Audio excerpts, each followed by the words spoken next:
I've always been a grafter. The last time I worked legitimately, I had 4 jobs in total. I was working in a chippy when I thought about prostitution again. I thought, I need some money. I'm sick to death of borrowing. I'm sick to death of subbing my wages. It was cash in hand at the chip shop. It was £14 for 4 hours work. Thursday night you got £17. And if you worked the night, £60 a week in total. I thought, I just can't keep doing this. I'm sick to death of the kids eating chips. I don't want lots of money or loads of nice things, just to feed and clothe the kids. I don't want to work in prostitution anymore. I don't ever want to do it again, but at the moment in time, I'm not being left much options. There's a story behind every person, from child abuse to being battered, to being raped, to being sodomised, to being nearly murdered. I want people to look into people's lives properly and understand, and not just look at prostitutes and think, you dirty bastard. A lot of people don't want to go out and sell the bodies, but they've got to do it. There's some women out there working to feed their kids, or to, give it to a boyfriend who's beating them up. And so the various stories of the women who have been forced into prostitution, that is not a happy life. So that's why we need to record the stories. Good morning. This is called Discarded by Society. I am enslaved in a cage of my own creation. I can't escape. I can't find the key. I am just a piece of meat that can be bought, used, and cast aside. I allowed this to happen. I have no other choice. I am just a piece of meat, and this is my existence. I accept this fact, this way of life and death. I don't want to die, but I don't want to live this way either. I can't escape. I don't feel sadness or fear or rage. I feel nothing. A yawning black hole, total and utter darkness, sucking life and light into the oblivion inside me. I feel so desperately alone. This is my reality.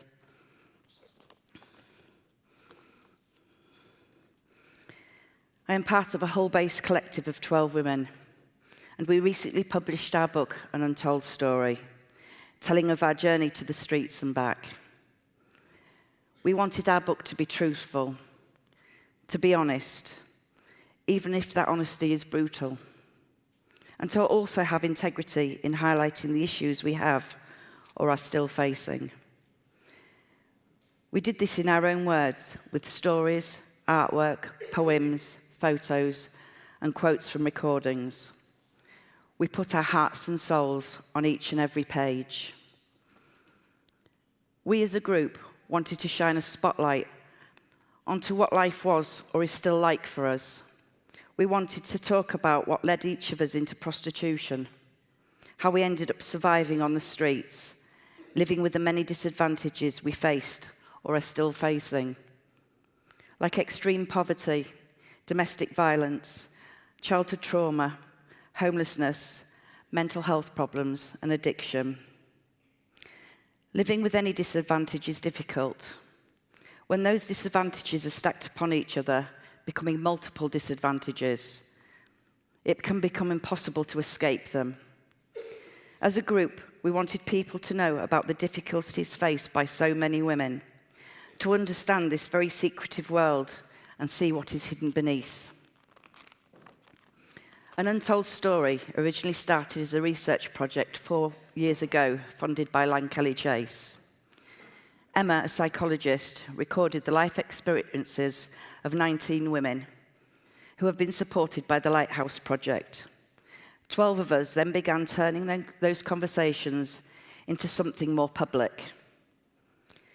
Every week we gathered in a small sewing room in a church hall, telling of our lives, sharing our stories, and encouraging each other to put these experiences into words and images. This was at times a difficult process, and we supported each other, especially through the grief and sadness when 2 of our authors died far too young. In telling our stories, we wanted to help other women who are struggling with life, facing the disadvantages each of us have faced. We ultimately wanted to change views, perceptions, and opinions regarding street prostitution, to let people know prostitution and sex work is sometimes the only option, and challenge the stigma that is attached to these difficult topics that are included in our book. I'm now going to read a short story from our book, written by Mia.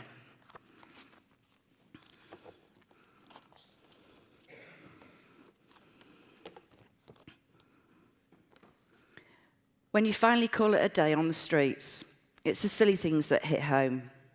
When you don't have to get yourself ready and drag yourself on the street. Things like doing the washing, the ironing. Any other time, you would hate doing the ironing, but it's a pleasure to do when you know you can stay in and not stand on a street corner. Or just daft things like being able to put your feet up and watch television without having to get ready halfway through a programme. It may sound stupid to some people, but I have stood on a street corner in thick snow, pouring rain, fog so bad you can't see anything. So it really was a novelty for me to stay at home every night and do other things. Even now, especially in winter, when it's really cold, I look out of my window and think, yes, I'm truly blessed, because I know I will never be standing in the freezing cold like the girls do now. And like I said, it's the silly things that you take for granted.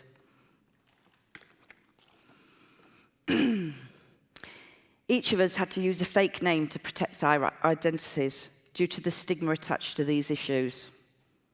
I go by the pseudonym Millie.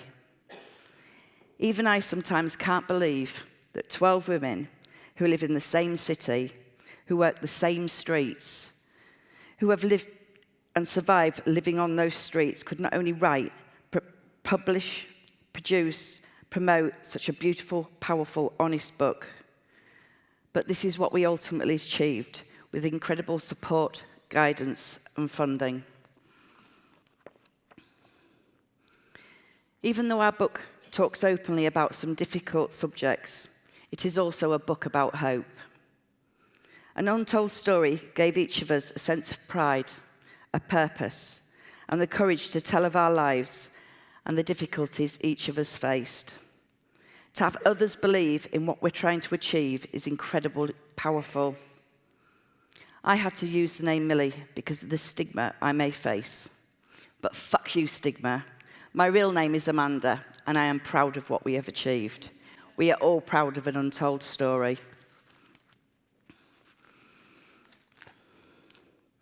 I often get asked how I came to be a street prostitute, and that's an easy answer to give: drugs. Often prostitution is referred to as easy money. There is nothing easy about getting raped or beaten or robbed, having random strangers spit at you in the street.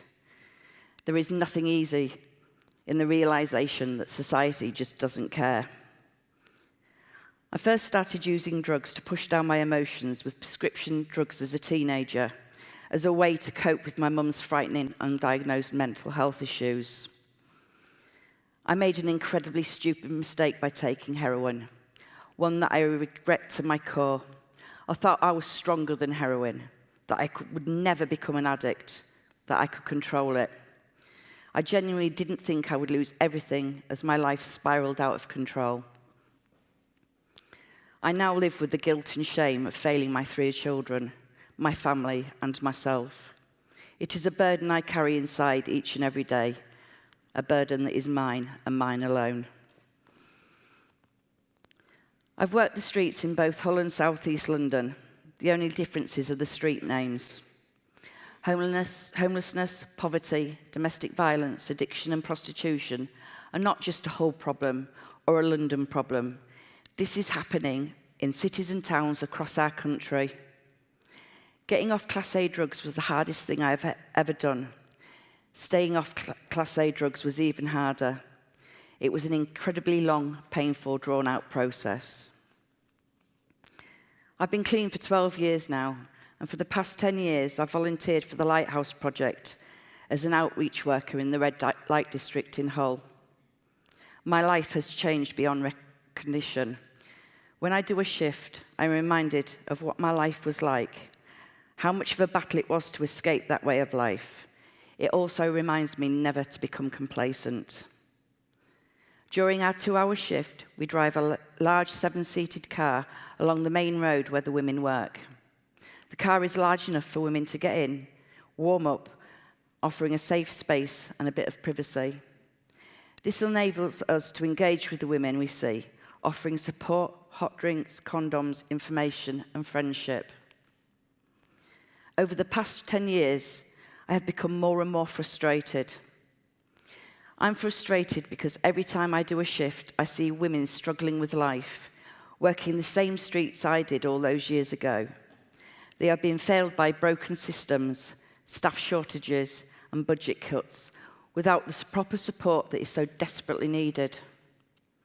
I meet women whose only support within the drug treatment system is a 10-minute session every 2 weeks, when they pick up their methadone prescription. I see women coming out of prison and going straight back on the streets. I see women who are back out working the streets after years of being drug-free because they have had no support. I meet women who have absolutely nowhere to sleep. I see women waiting months for mental health assessments. I meet women who not only fund their own addiction, but their boyfriends as well. I know what it feels like to be discarded by society. Often it is left to small charities to pick up the pieces of people's shattered lives. These charities are often underfunded, understaffed, and under pressure, not knowing what the next 12 months will bring. For the past couple of years, my frustration has turned to a seething rage. Hull City Council, in 2014, implemented the Section 222, which actively seeks out working girls, issuing ASBO orders and giving a 2-week prison sentence to the women who break them. Hull is the only city in the UK who has this destructive approach.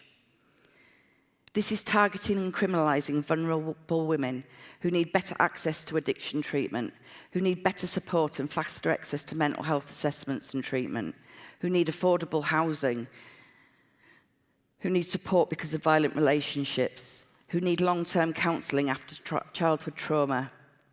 Not criminalising and imprisoning women so they come out of prison with no support, drug treatment, housing or benefits.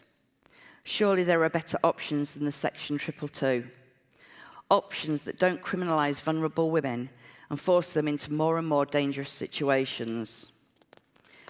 Other cities around the country are also considering using Hull City Council's approach. This is not the answer to street prostitution on our streets across the country. As my frustration turned to a seething rage, that in turn has become a purpose and a passion. I will, at every opportunity, highlight the issues faced by so many in our country today and challenge the stigma attached to these issues. For far too long, successive governments have failed vulnerable people. No longer can our government turn a blind eye or bury their heads in the sand and pretend this is not happening. When will they take responsibility for failing vulnerable people across our country? When will the government admit they haven't a clue as to what is happening on our streets across the country? We are a country in crisis. The time for change is now.